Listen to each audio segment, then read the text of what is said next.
What the hell are you gonna do, Junie? Just sit here and wait till you die? I think we gotta get out of here, Junie. We're just 17 days away from the official release of Squid Game Season 3, and at this point, there are way more theories than we can even keep up with. However, some of the most recent trailer scenes and other material have provided some interesting reveals, though not everyone managed to catch all the details. So, in today's video, I'm going to reveal all the confirmed deaths for the upcoming Season 3 based on the available material, along with some of my own theories. Now, like this video, subscribe if you haven't already, and let's get this done. Number 1. Player 100. This player is the most indebted, one of the loudest, manipulative voices pushing players to continue playing, even advocating violence during tied votes. Outside, Player 100 is the most annoying, and his tactics involve persuading and gaslighting others. In Season 2, he was a central antagonist, but he will not survive enough in Season 3. In the trailer, we can see him with his O teammates before jump rope game starts. But later, we see his lifeless body lying among the others in the pit. His blue patch is even visible, which now is a sign of his endless greed. Number 2. Player 124. Namu. Interestingly, this player hasn't featured heavily in the promotional material, but we do get a glimpse of him picking the ball that places him on the red team. We also have 2 images of him, one where he's sitting in the dormitory and another where he's holding a red box. But the most important one is a shot of Namu lying on the edge of the narrow bridge, peering into the deep pit below during the rope skipping game. This suggests that Namu will survive up to the 4th game. Thanks to being on the aggressive team, he'll only be required to eliminate blue team players, something he's quite good at. Remember, he has Thanos' drugs with him. I assume these drugs will give him the confidence of a cold-blooded killer, turning him into the apex predator in this environment. His natural psychopathic tendencies will likely be amplified, and he'll stalk blue players with genuine enjoyment. However, the rope skipping game is both mentally and physically brutal, perfect for triggering instability among players. In the Netflix version of the Squid Game trailer, there's a rare shot that shows the true scale of this pit, with fallen players' bodies appearing minuscule, emphasizing the bridge's lethal height. And thanks to the latest trailer, we get a closer look at these bodies, and most notably, one of them appears to be Namu. You can tell by the bloodstain on his pants, which matches the one he had in the Season 2 finale, and the overall shape of the body fits his, even though the shot is a bit blurry. So, Namu dies in the rope skipping game, but the question is, how? I think the drugs will play a crucial role in his death. Remember, Namu relies on these pills to suppress fear, as we saw when Thanos gave him some to calm his nerves before the games. Now, imagine a scenario where Namu uses all of his remaining pills during the maze game, leaving him with nothing for the rope game. This sounds plausible because in the trailer, we see the players walking up the stairs to the 5th game arena. This scene obviously takes place after both the 4th game and the next voting are done. Now, on the staircase, we can see 12 players walking up, suggesting that the 5th game will have fewer than 20 participants. But hold on, when I zoomed in, I actually spotted Namu among them. He's seen with his jacket pulled to the side, revealing a red patch, implying that he finally voted to stop the games. What really stands out is the way he walks, clutching the side wall and bending his back as if he's injured. Maybe the 4th game was brutal and forced him to fight with chaotic energy and wild intensity. Combine that with being high on drugs, and it's possible he injured his leg. This could very well be the reason he later votes X. He's hurt and believes he can't make it through another round without the thingies. And maybe the shot of him lying on the bridge is perhaps the moment where he tries to open his cross necklace to get his pills, but his hands fail him and the necklace accidentally falls into the pit. Now, keep it in mind that the rope skipping game demands precise timing and coordination to jump in sync with teammates. Without the pills, his anxiety could skyrocket on the narrow, elevated bridge, causing him to panic or freeze under pressure. Withdrawal symptoms like tremors, anxiety, and poor coordination would impair his ability to jump in sync with the others, likely causing a trip or a fall into the pit.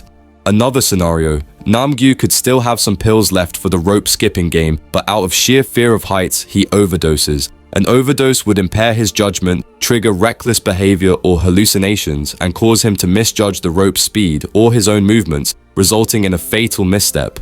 Of course, this is still a theory, but if the show intends to use the drugs as a narrative device, Namu's experience on the bridge would almost certainly be marked by either crippling fear or distorted bravado, both of which lead to a high risk of death. Alternatively, his aggressive tendencies might provoke a teammate to push him off the bridge if tensions escalate. For instance, Minsu could either intentionally or accidentally take this opportunity to get revenge on Namgyu for killing his friend Semi. Number 3, player 044, the Shaman Lady.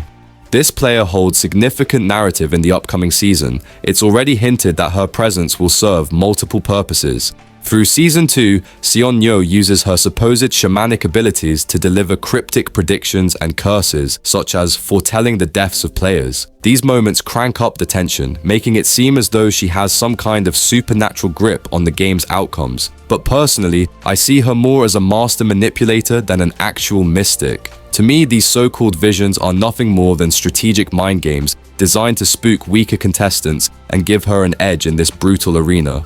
Plus, it's very likely that the show is using her character as a clever foreshadowing tool for the audience, a narrative device to keep us guessing. And as Gyumja bluntly puts it, she's no shaman. Player 044 is no hero. She's just totally insane. Don't let the incense, the chants, or the creepy eyes fool you. She's just another snake playing the game, and an even more dangerous one because of how she screws with everyone's heads. But guess what? Her time is ticking the hell out.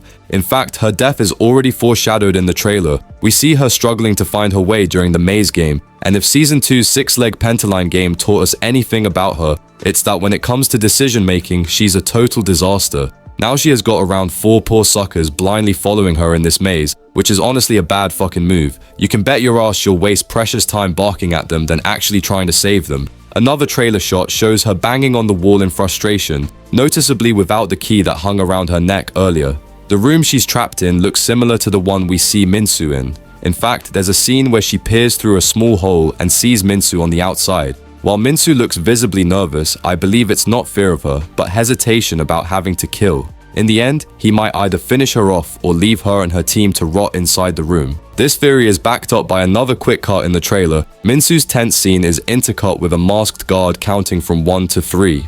It could mean that in the actual episode, this moment is synced with the final countdown to 0, after which the trapped players would be eliminated by armed guards.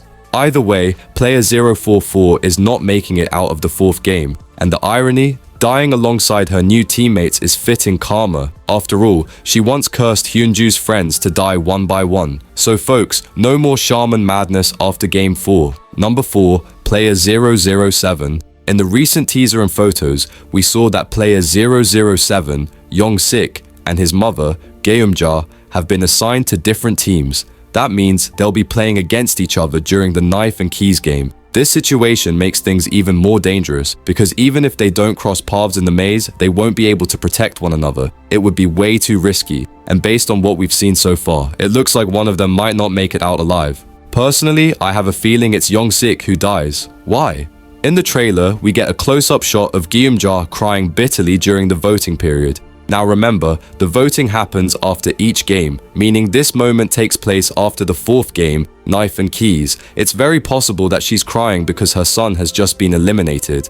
But here's the twist. It could also be that she or her son barely survived the game, and now the majority has voted to continue playing, despite the danger. We can even see it on the screen. Only 3 people voted to end the game, while 9 voted to keep going to the 5th game. And there's more. In one of the new images, we saw Yong Sik wearing a red vest during the maze game, meaning he switched to the offensive team. His glasses are cracked, but that alone doesn't confirm whether he survived or not. If he did survive the 4th game, that would mean he and his mother would both move on to the 5th round, which, based on the game's style, might actually favor him more than his mother. So as it stands, Yong Sik's fate is 50-50. There are clues pointing both ways, and honestly, they're equally confusing.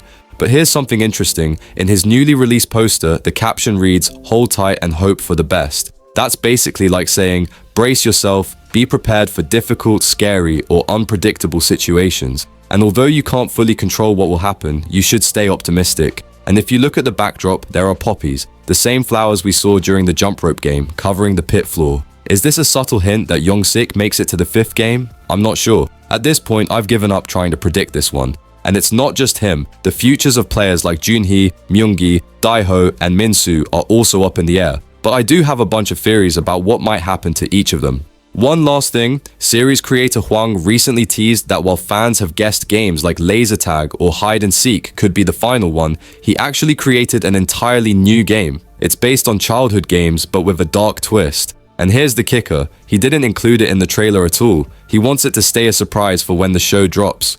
For now, just hit that like button, subscribe if you're new, and turn on all notifications so you won't miss my next video, where I'll dive deeper into the remaining players and break down who I think the real finalists will be. Thanks for watching, stay badass.